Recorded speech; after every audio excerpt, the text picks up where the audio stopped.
Hello everyone, आप लोग का स्वागत है पावर इंजीनियरिंग के ऑनलाइन क्लास में। हम लोग यूनिट 2 स्टार्ट किए थे और यूनिट 2 में मैंने आपको बताया था आईसी इंजन के टेस्टिंग के बारे में कि किसी आईसी इंजन का टेस्टिंग क्यों करते हैं और कौन कौन सा पैरामीटर होता है जिसके मदद से आईसी इंजन का टेस्टिंग किया जाता है। और साथ ही साथ आपको बताए थे कि इंडिकेटेड पावर क्या होता है। आपको बताए थे कि इंजन के अंदर जो है 3 पावर का डेवलपमेंट होता है। एक को कहते हैं इंडिकेटेड पावर, दूसरे को कहते हैं ब्रेक पावर और तीसरे को कहते हैं फ्रिक्शनल पावर।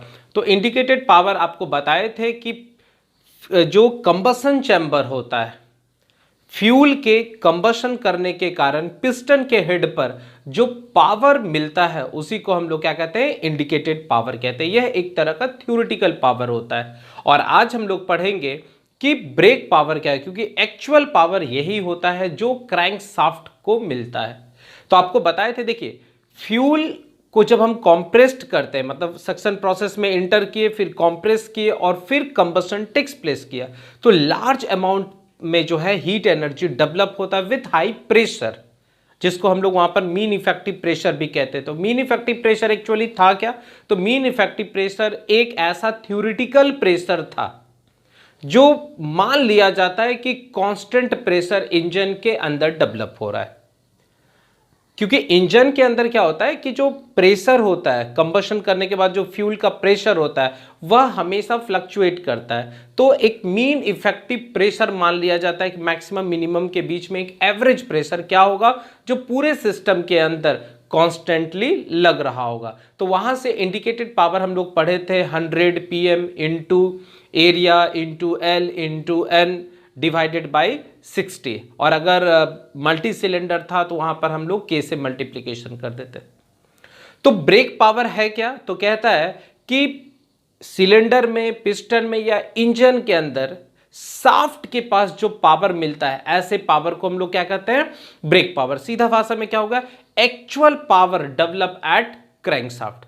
तो हम लोग इसके थ्योरेटिकल पार्ट्स को देखते हैं फटाफट। क्या कह रहा है कि brake power is the power develop by the engine at the crankshaft. बहुत इंपॉर्टेंट है, कहां पर पावर डेवलप हो रहा है, क्रैंकशाफ्ट। और सारा काम कहां से होता है, क्रैंकशाफ्ट पर।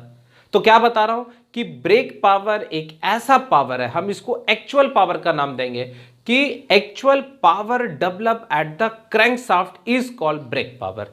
ठीक है, डिफिनेशन भी क्या कर रहा है, brake power is the power developed by the engine at the crankshaft of an IC engine. The brake power को हम लोग बीपी से रिप्रेजेंट करते हैं, of an engine is always less than the indicated power. ये important याद रखना है कि इंडिकेटेड पावर जो है एक तरह का थ्योरेटिकल पावर है और किसके कंबशन करने के कारण हो रहा है, फ्यूल के कंबशन करने के कारण। तो फ्यूल का कंबशन करने के कारण जितना पावर डेवलप हो रहा है उसको हम लोग इंडिकेटेड पावर कह रहे हैं। तो कह रहा है कि ब्रेक पावर का जो वैल्यू होगा वो हमेशा इंडिकेटेड पावर से कम होगा, क्योंकि कुछ ना कुछ लॉसेस हो जाता है फ्रिक्शन के कारण।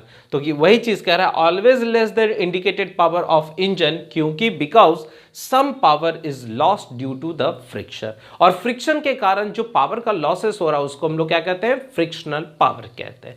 तो इंजन के अंदर 3 power, indicated power, brake power और फ्रिक्शनल पावर। इंडिकेटेड पावर का मतलब फ्यूल के कंबशन करने के कारण जो पावर डेवलप हुआ है पिस्टन के हेड पर या कंबशन चैम्बर में, उसको हम लोग इंडिकेटेड पावर कहते हैं। जिस पावर के मदद से गाड़ी चलता है, जिस पावर के मदद से क्रैंकशाफ्ट रोटेट करता है, या जिस पावर को हम लोग कंसीडर करते हैं इंजन को रन करवाने के लिए, ऐसे पावर को ब्रेक पावर कहेंगे। तो बस यही इंपॉर्टेंट याद रखना है कि गाड़ी, इंजन को चलाने के लिए हमको ब्रेक पावर का जरूरत होता है।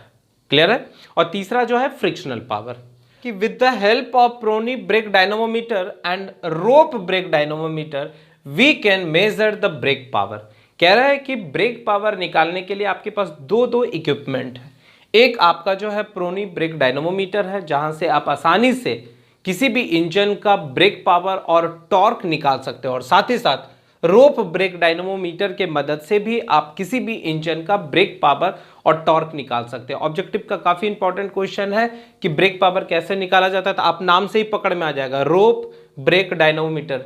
ब्रेक पावर को निकालने के लिए ब्रेक डायनोमीटर का यूज किया जाता है। ठीक है, कह रहा है कि it also major how much torque is available at the crankshaft, मतलब क्रैंकशाफ्ट के पास कितना टॉर्क जनरेट हो रहा है उसको भी हम लोग आसानी से ब्रेक रोप डायनोमोमीटर के मदद से या आप प्रोनी ब्रेक डायनोमोमीटर के मदद से निकाल सकते हैं। ठीक है, अब देखिए अगर आपको क्वेश्चन में दे दिया है डेटा के हिसाब से आपको दो फॉर्मूला यूज करना है कि ब्रेक पावर का कौन सा यूज कर सकते हैं, तो कहता है कि इन case of Prony brake dynamometer, अगर हम लोग प्रोनी ब्रेक डायनोमोमीटर के मदद से ब्रेक पावर निकाले तो उसके लिए फॉर्मूला है T इंटू 2πn/60।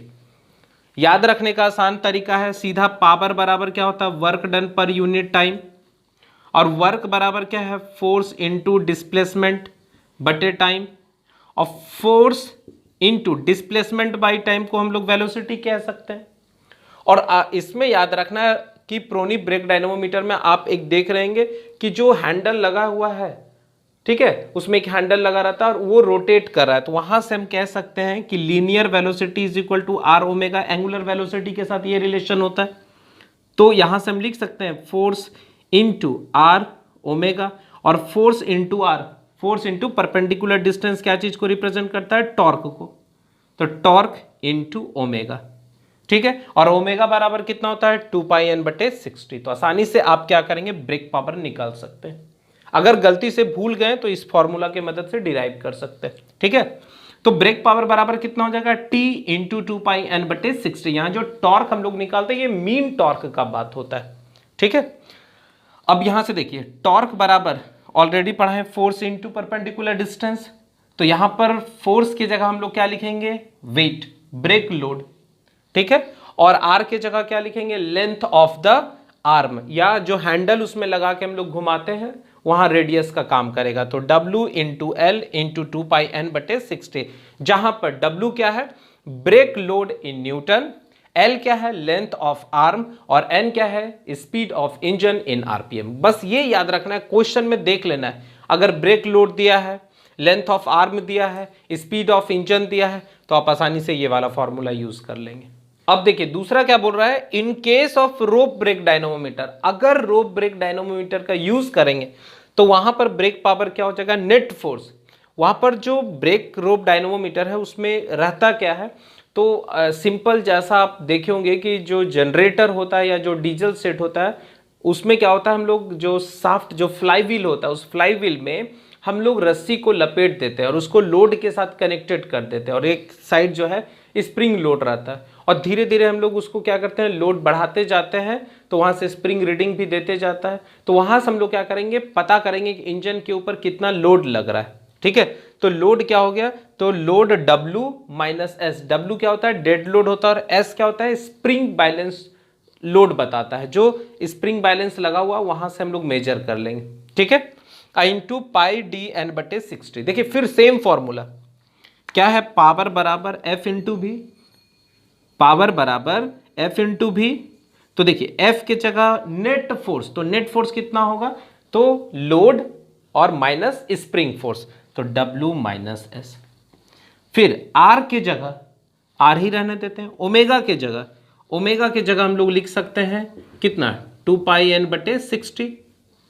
करेक्ट है, तो यहां पर देखिए लिख दीजिए आप R के जगह नेट फोर्स के जगह F, R के जगह R, और ओमेगा के जगह 2πn/60। और आप जानते हैं कि डायमीटर जो है रेडियस का 2 गुना होता है, तो आप इसको हटा के डायरेक्ट आप लिख सकते हैं D। तो फॉर्मूला क्या हो गया W minus S net force into D for diameter of the drum into pi into n/60। अगर रोप का भी डायमीटर दिया हुआ है, याद रखना अगर रोप का भी डायमीटर दिया हुआ है तो जो ड्रम है उसका डायमीटर थोड़ा और बढ़ जाएगा। जैसे मान लीजिए ये सर्कल है और इस पर अगर हम लोग एक और सर्कल बना दें तो इसका डायमीटर बढ़ जाएगा। तो यहां पर क्या करना है D प्लस D कर देना, सेम फॉर्मूला रहेगा। बस करना क्या है, जो ड्रम का डायमीटर है उसमें रोप का डायमीटर को भी जोड़ देना है। क्लियर हो गया, यूनिट क्या हो जाएगा वाट हो जाएगा, ये इंपॉर्टेंट है। तो आई थिंक आपको ब्रेक रोप डायनोमोमीटर के मदद से कैसे ब्रेक पावर निकालते हैं वो समझ में आ गया होगा। अब थोड़ा सा याद रखना है कि इसमें यूनिट काफी इंपॉर्टेंट है। ठीक है, तो तो अगर हम लोग एसआई यूनिट का बात करेंगे तो आसानी से वाट लिख सकते हैं, नहीं तो न्यूटन मीटर पर सेकंड, क्योंकि पावर है और पावर बराबर क्या होता है, work done per unit time, और वर्क का क्या हो गया, न्यूटन मीटर पर सेकंड हो गया। अगर हम लोग एमकेएस सिस्टम का बात करेंगे तो ध्यान दीजिएगा, यहां पर क्या कह रहा है, इन एमकेएस सिस्टम या एमकेएस यूनिट का बात अगर हम लोग कर रहे हैं तो हम लोग जानते हैं कि 1 horse power is equal to 746 watt होता है, जिसको नियरली इक्वल टू हम लोग मान लेते हैं कि 750 वाट है। ठीक है, क्योंकि इस तरह का ऑब्जेक्टिव क्वेश्चन आता है और काफ़ी इंपॉर्टेंट होता है।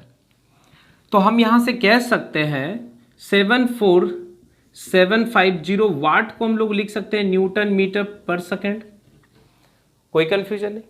और हम जानते हैं कि 1 kgf मतलब 1 किलोग्राम फोर्स बराबर 9.8 न्यूटन होता है, जिसको हम लोग 10 न्यूटन मान लिए। करेक्ट है। तो 1/10 kgf is equal to 1 newton. तो यहां पर आप लिख सकते हैं, देखिए तो 750 के जगह लिख सकते हैं 75 kgf मीटर पर सेकेंड। ठीक है, बराबर कितना, 1 हॉर्स पावर। 1 horse power. अगर हम लोग पावर का बात करें तो ये रिलेशन हो जाएगा T इंटू 2πn/60। ये रिलेशन याद रखना है, SI यूनिट के लिए यूज करते हैं। करेक्ट है। अगर MK सिस्टम का बात करेंगे तो वहां पर जो पावर का रिलेशन हो जाएगा वो T इंटू 2πn, ठीक है, n/60। यहां पर n जो है वो RPM को रिप्रेजेंट कर रहा है और यहां पर जो n है वो न्यूटन को रिप्रेजेंट कर रहा है। करेक्ट है। तो यहां देखिए न्यूटन के जगह हम लोग क्या लिख रहे हैं kgf में, कि न्यूटन के जगह 1/10, और यहां से आप देख पा रहे होंगे कि जो 1 HP है वो 75 kgf मीटर पर सेकेंड है। तो हम लोग क्या करेंगे 60 इंटू 75 कर दिए, तो यहां से आ जाएगा T इंटू 2πn और डिवाइडेड बाई 4500। ये आपका जो है MK सिस्टम में पावर का रिलेशन होगा, जो RK जैन के बुक में भी आपको ऑप्शन मिल जाएगा। साथ ही साथ DMRC में ये क्वेश्चन पूछा हुआ है, जहां पर इसको ऑप्शन आप मारेंगे, और नहीं तो फिर ये रिलेशन को आप ऑप्शन मार सकते हैं। तो आपको ब्रेक पावर अच्छे से समझ में आ चुका होगा। अब हम लोग पढ़ेंगे कि फ्रिक्शनल पावर क्या होता है, तब तक आप इसको अच्छे से अपने कॉपी में नोट डाउन करेंगे। ठीक है, चलिए अब हम लोग फाइनली आ गए कि फ्रिक्शनल पावर किसको कहते हैं। तो आपको पता है कि इंजन के अंदर जो है फ्यूल के कंबशन के कारण इंडिकेटेड पावर डेवलप हो रहा है, मतलब कुछ ना कुछ एनर्जी डेवलप हो रहा है पर यूनिट टाइम में, जहां से हमको इंडिकेटेड पावर मिल जा रहा है, और फिर क्रैंकशाफ्ट को रोटेट कराने के लिए हमको ब्रेक पावर मिल रहा है। तो अगर इंडिकेटेड पावर आपका 100% है और ब्रेक पावर अगर 80% है, तो कहीं ना कहीं किसी रूप में एनर्जी का लॉसेस हो रहा है। मतलब जो पावर आपको मिला था और जो ब्रेक पावर आपको मिल रहा है, तो बीच में कहीं ना कहीं लॉसेस हो रहा है। तो फ्रिक्शन के कारण जो मशीन पार्ट्स में लॉसेस ऑफ एनर्जी हो रहा है, उसको हम लोग फ्रिक्शनल पावर के टर्म में रिप्रेजेंट करते हैं। तो फ्रिक्शनल पावर है क्या, तो कहता है कि the power lost specially in IC engine due to the friction between the machine parts is called frictional power. बस सीधा याद रखना है कि मशीन पार्ट्स में फ्रिक्शन के कारण जो पावर का लॉसेस हो रहा है, that is called the frictional power. कह रहा है engine having some friction in gear. मान लीजिए कोई सिस्टम है, तो क्रैंकशाफ्ट के साथ हो सकता है गियर का अरेंजमेंट हो, चेन ड्राइव का अरेंजमेंट हो, या बहुत सारा पार्ट जो है मेटिंग कर रहा है, मिल रहा है। जैसे पिस्टन सिलेंडर का आप एग्जांपल देखते हैं, तो पिस्टन जो है सिलेंडर के सरफेस से बार बार कंटिन्यूअस जो है रबिंग कर रहा है, रगड़ा रहा है, तो वहां भी कुछ लॉसेस हो रहा है। ठीक है, तो वही बताना चाह रहा है कि कह रहा है कि engine having some friction in gear, chain drive, shaft bearing, mating parts like piston and cylinder. ठीक है, तो it consume some energy from the power, क्योंकि जो इंडिकेटेड पावर है उसी में से कुछ ना कुछ एनर्जी लॉसेस हो जा रहा है। तो उसी को यहां पर हम लोग क्या कर रहे हैं, हम लोग पता कर रहे हैं कि पर यूनिट टाइम में कितना एनर्जी का लॉसेस हो रहा है फ्रिक्शन के कारण, that is called frictional power. और दूसरा इसका डिफिनेशन क्या हो गया, indicated power is equal to frictional power plus brake power. आपको याद होगा कि आप पढ़े हैं आईपी बराबर होता है brake power plus frictional power, correct है। तो आप आईपी माइनस बीपी कर देंगे तो आपको क्या निकल जाएगा, फ्रिक्शनल पावर निकल जाएगा। तो आप एक डिफिनेशन और कह सकते हैं कि it is the difference between indicated power and brake power. और फाइनली ये रिलेशन आप याद रखेंगे क्योंकि बहुत इंपॉर्टेंट है, ऑब्जेक्टिव में डायरेक्ट क्वेश्चन है। तो आपको क्या क्या याद रखना है, सबसे पहला याद रखना है कि इंडिकेटेड पावर का फॉर्मूला क्या होता है, तो 100 pm that is called mean effective pressure, ठीक है, A into L into N divided by 60। और यहां K भी लगा सकते हैं अगर आपका नंबर ऑफ सिलेंडर है, ठीक है। तो यहां से आप पिछले क्लास में भी पढ़े थे कि 100 साल प्रधानमंत्री ऐश करेंगे लालटेन नहीं रहेगा डिवाइडेड बाय 60, ये क्या चीज में यूनिट हो गया, तो वाट में हो गया, करेक्ट है। बीपी का फॉर्मूला आप पढ़े थे, बीपी का फॉर्मूला भी दो फॉर्मूला पढ़े, क्या क्या पढ़े, पहला पढ़े 2 पाई एन इंटू टी बाई 60, इसी को आप दूसरे टर्म में लिखे थे W इंटू एल इंटू 2 पाई एन बटे 60, और तीसरा इसी के टर्म में लिखे थे कि W minus S into pi D N बटे 60। तो अगर आपको ब्रेक पावर का रिलेशन मालूम है, इंडिकेटेड पावर का रिलेशन मालूम है, दोनों कैलकुलेट करेंगे, माइनस कर देंगे तो आपको क्या निकल जाएगा, फ्रिक्शनल पावर निकल जाएगा। तो आपको इंडिकेटेड पावर, ब्रेक पावर और फ्रिक्शनल पावर अच्छे से समझ में आ चुका होगा। अब हम लोग नेक्स्ट लेक्चर में इंडिकेटेड पावर, ब्रेक पावर और फ्रिक्शनल पावर पर कुछ न्यूमेरिकल्स देखेंगे, तब तक आप इसको अच्छे से नोट डाउन कर लेंगे और मन लगा के पढ़ते रहेंगे, ठीक है। चलिए, थैंक यू।